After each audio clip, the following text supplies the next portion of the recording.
Нямам втори план. Може би това ми е големия проблем като политика, може би и като човек. Сгъвал съм чертежи на 12, докато съм свирил на виолончел. И колкото и да е смешно, въпреки че съм завършил колко статистики, 5 висши математики и така нататък, аз бях хуманитарната натура в нашето семейство. Стомана трябва, не диалог. В момента, в който видя, че не мога да бъда полезен, ще си тръгна много бързо от политиката. Амбицията в политиката смятате, че е грях?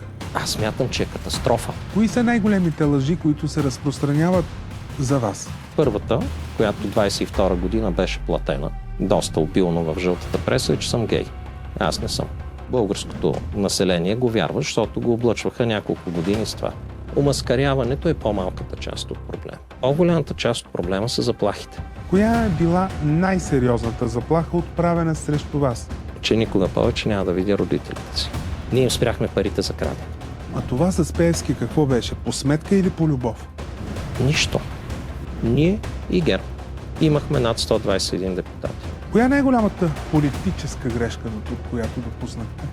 Сглобката. Никога не сме казвали, ние ще ви спасим. Ако трябва да избирате с кого да отидете на самотен остров, между Бойко Борисов, Делян Пеевски и Румен Радев, кого ще си вземете? Акула. В момента не.